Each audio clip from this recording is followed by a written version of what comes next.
Good afternoon, everyone. My name is Kevin Donahue. I'm the city administrator, and this weekend, residents and visitors to DC will gather in our city for the 4th of July in our nation's capital. I've had the pleasure and privilege of attending these events for over 30 years, and last year was an event that I hadn't seen before, which is I was on the National Mall on the 4th of July. I took a photo of the crowd in front of me, and I could count, I think, each and every person on the National Mall. A big change from the tradition we have of people gathering. Well, on behalf of Mayor Muriel Bowser, I'm happy to say now that DC is open. Our restaurants are open, our museums are open, and we're going to welcome visitors like we have for generations before us to DC for the national celebration of the 4th of July. Now, there's a reason we can do this, is that we take vaccination seriously, and we encourage everyone to get vaccinated. Be safe. If you have to wear a mask, please wear a mask. And you can find out where you can get vaccinated at coronavirus.dc.gov. Now, I'm here to introduce a number of leaders of our city in the National Park Service who will talk about what to expect this weekend. With me will be Robert Conte, the Chief of the Metropolitan Police Department, John Donnelly, Chief of DC Fire and Emergency Medical Services, Carrie Speranza, Deputy Director of Homeland Security and the Emergency Management Agency, Chris Geldart, Deputy Mayor for Public Safety and Justice, and the National Park Service. And I want to thank their employees who will work all weekend and work hard to make sure events of this weekend are safe, are fun, and we look forward to welcoming the residents of our region and our country and our city back for the festivities this year. And I will turn it over to Deputy Mayor Geldart, who will talk about the events of the weekend.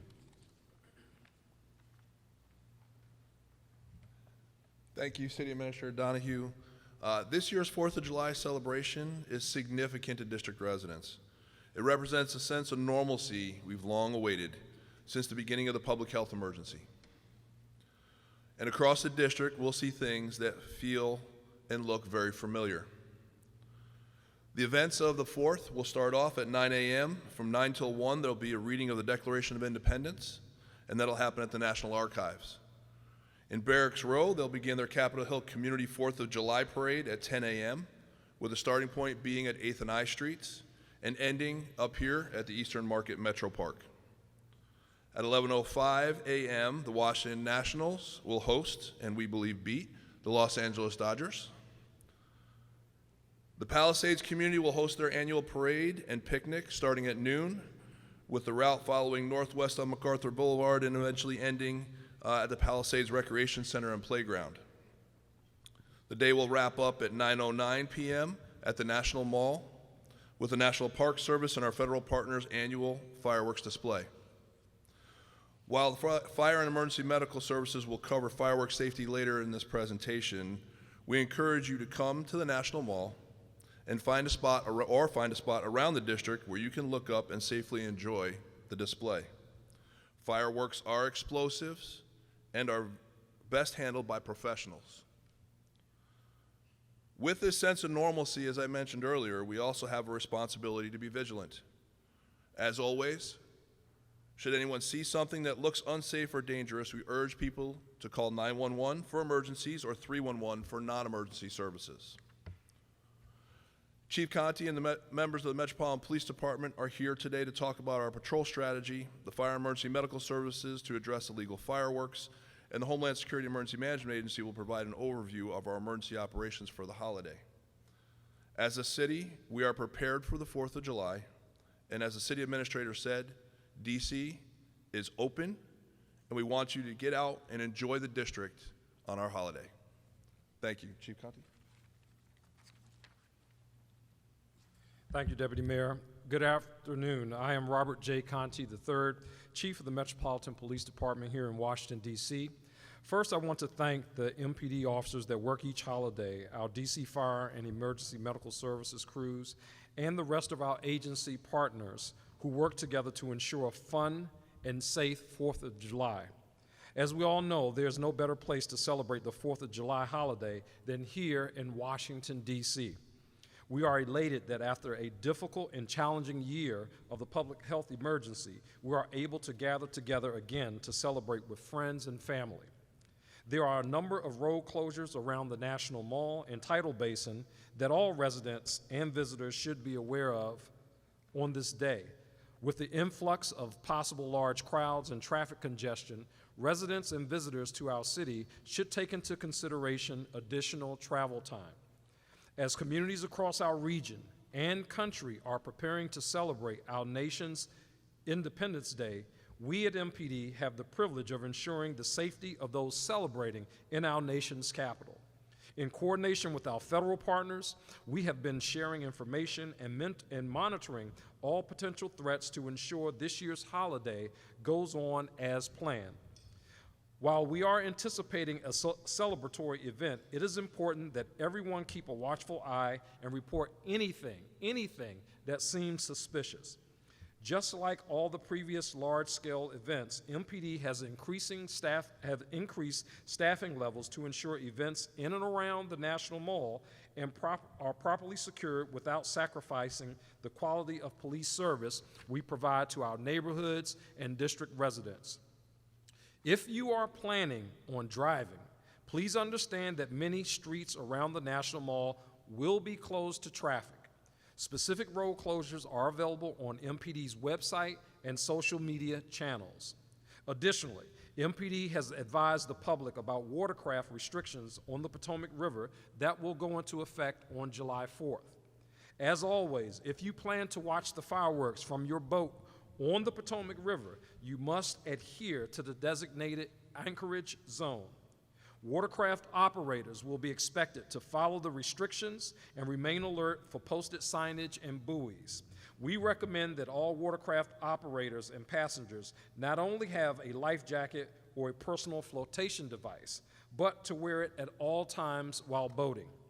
If you're using public transit, make sure to check the street closures ahead of time. Find out which metro station is most convenient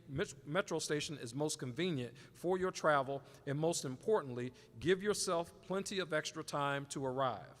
While we encourage everyone to enjoy the holiday and have fun, we would like to remind everyone to use safety precautions, common sense, and good judgment. I also want to encourage everyone to speak up and protect our community by reporting any suspicious activity. If you see something, as the Deputy Mayor said, say something. Call MPD at 202-727-9099, or you may text us anonymously at 50411. I look forward to another year of our city celebrating together during this holiday. Thank you, be safe, and I will now hand it over to my colleague, Chief John Donnelly of DC Fire and Emergency Medical Services. Thank you, Chief. Good afternoon, everybody. I'm John Donnelly of the DC Fire and EMS Department. As we look forward to celebrating the 225th anniversary of our Declaration of Independence, I want to wish everyone a safe and happy holiday, and to acknowledge the DC Fire and EMS workers that will be out protecting both the community and the events downtown. We're going to put additional resources across the city to make sure that on what is traditionally one of our busiest days of the year, we are there to serve and to keep you safe. With that said, there are a few things that the community can do to keep it that way, to have a great holiday and to be safe. Fireworks have always been a part of the celebration, but they are dangerous even when handled properly. In the district, any firework that moves, flies, or explodes is illegal. Legal fireworks can only be bought from the large approved fireworks stands that you see around the city. Don't buy fireworks from anybody else. When using legal fireworks, place them on a firm surface, away from structures or any other combustibles. Stand well back after they have been ignited. Do not allow fireworks into the hands of children. Even though sparklers are less than 20 inches long and are legal in the district, they burn at 1,800 degrees and cause serious injuries and can ignite clothing. Always keep a bucket of water handy to soak the fireworks once they have been used, and never touch pick up a firework that appears to be a dud. The best and safest way to enjoy fireworks on the 4th is to leave them to professionals. Grilling outside is another holiday favorite. All grills need to be placed well away from homes, deck railings, and out from under the eaves and overhanging branches. Keep your grill clear of fat and grease. Never leave it unattended. And please, no grilling on balconies. If you use starter fluid, only use charcoal starter fluid. Never add charcoal fluid or any other flammable liquids to a fire. When lighting a propane grill, always leave the lid open to prevent buildup of flammable gas that could explosively ignite. When the cooking is over, coals should be allowed to cool and then disposed of in a metal container. That container needs to remain outside and clear of your home, garage, or any other combustibles.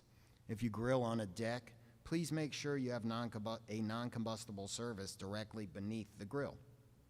Another hot topic for the 4th, all summer in fact, are the sizzling temperatures the season brings. Your best defense against heat-related illnesses is to constantly hydrate. Water will be your best friend. Wear light-colored, lightweight, and loose-fitting clothing, and don't forget that sunscreen.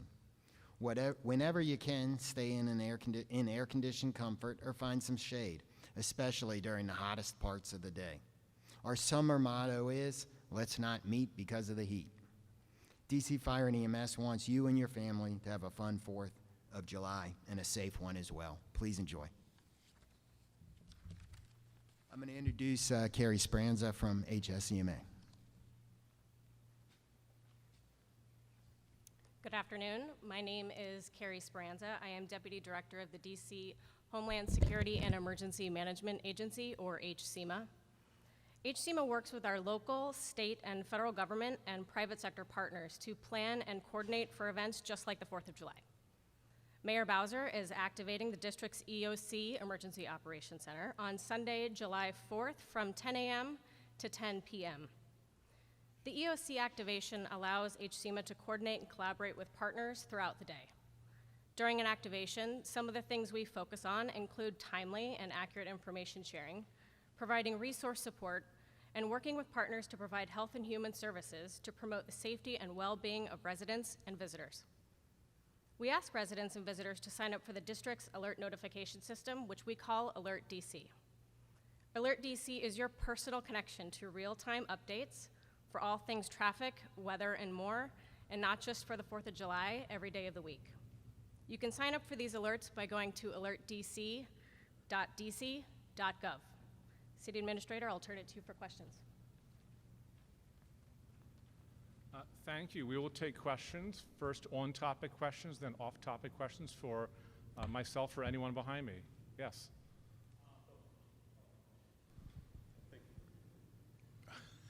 Okay. I have a question for the Chief Police, Chief Conte.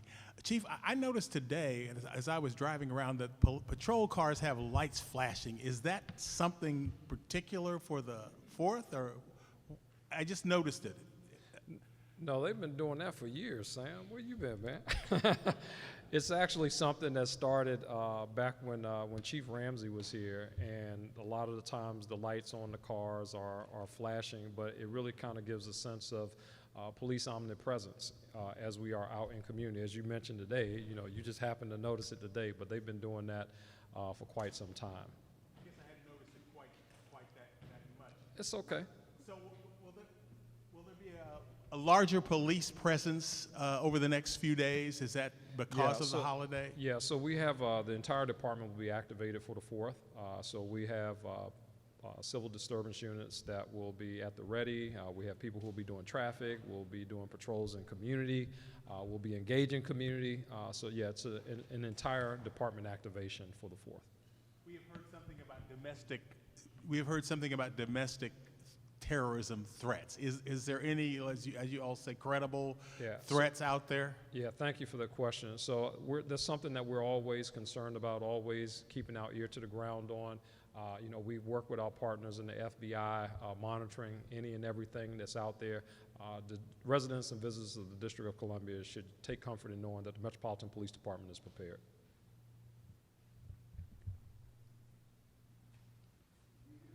Service, I would hate to have Mike come all this way and not have an opportunity to speak. And I'm just wondering if you can tell us if there's anything new this year that people need to know about as far as the Park Service. And one thing that I also observed on my way here today is I don't see as much of the snow fencing up around some of like, you know, the inner islands, around the places that are usually fenced off to pedestrians by this time haven't been.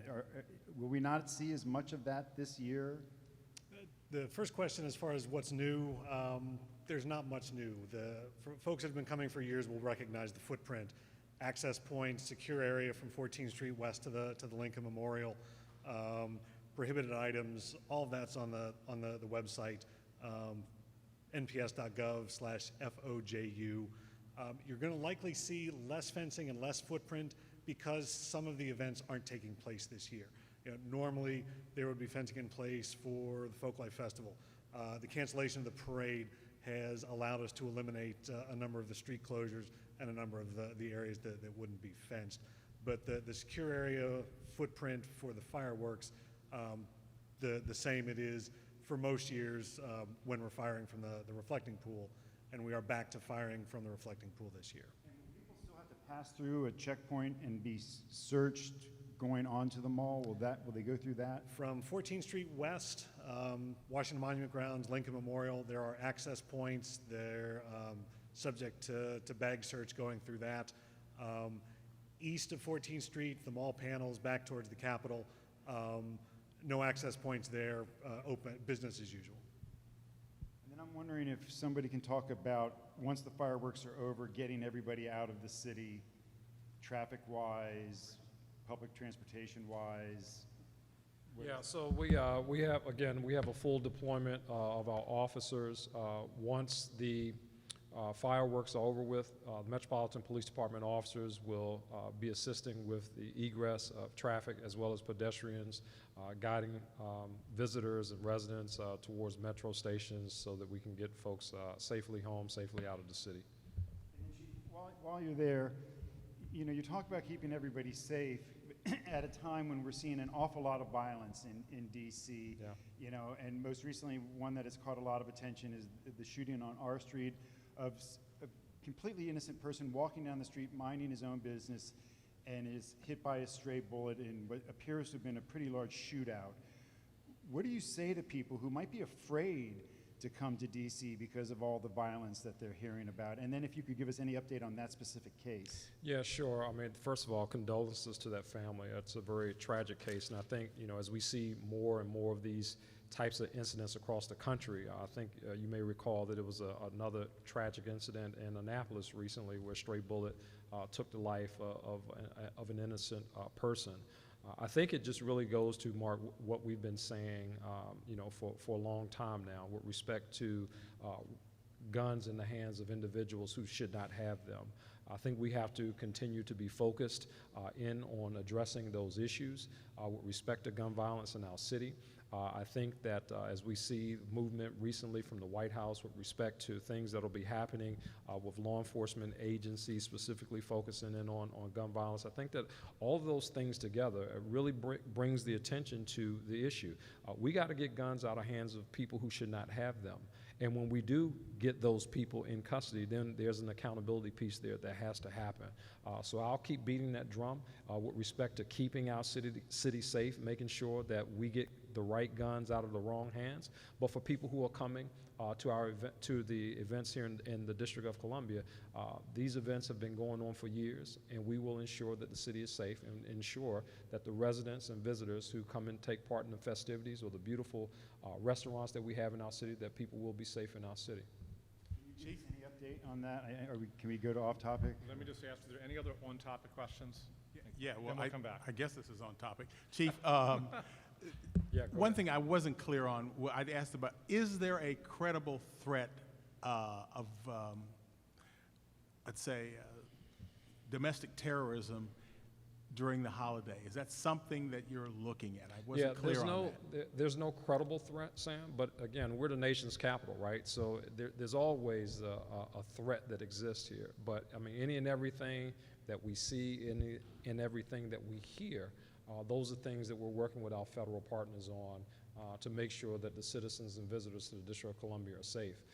Again, we're in the nation's capital, man, and we always have You know, there's always a potential for any issue anywhere, but we keep that in the back of our minds. Again, I think certainly as represented by our posture within the agency, as we do for every 4th of July, we have the entire department activated. So that should say something about, you know, how serious we take keeping our residents and visitors safe. And activated, what does that mean? 12-hour shifts or exactly No, what? it means everybody's working. Everybody's working that. So ordinarily what people would have off on Sunday and everybody will be working on the 4th. And what about away from the mall and out in the neighborhoods? Yeah, that's one of the reasons why, because as we move some resources to downtown, we have to make sure that our neighborhoods are safe and protected. And that's very important to me as well, to make sure that we have sufficient staffing in communities so that residents are safe in their neighborhoods. And your question, Mark, what was, oh, I'm sorry. One more pass for any other on-topic questions. Okay, Mark? Just if there's any update on that shooting on R Street, was anybody else injured? Do you have any suspects, any video, anything at all you can update us with? Yeah, thank you. Good question. We just released some video, I think it was yesterday evening, on that. The vehicle, the video shows a white vehicle with occupied by 4 individuals. We believe these individuals obviously are involved in this shooting, which is the reason why we released it. We're asking for the public's help to review that video. You can certainly go to our webpage. I think a lot of the media stations currently have it on their websites as well, but if you go to the MPD's webpage, you can see the video of this vehicle when it arrived and when it left the scene, and these individuals left in a hurry. So we certainly want to talk to them, find out what their involvement is in this, and ultimately bring this very tragic case to closure for that family. Do you know who was shooting at whom, if shots were exchanged? Yeah, or that's what? part of the investigation. We're working through that now. Again, we're asking for the public's help in that space. If there's anyone who looked at that video and you happen to know, oh, well, this person was in that car earlier, please give us a call, 202-727-9099 or 50411. We're interested to hear any information that you may have that helps us to bring this case to closure. Any other questions for this afternoon? Just wondering about where the mayor is. We didn't see a public schedule today. I know last time I heard she was in New York. Is she back, and what are her plans for this weekend? She has a personal day. She's coming back from New York, and she'll be here this weekend. Participating in parades or? Yes, yes. I will have folks get to you after this press conference, but she's a personal day today.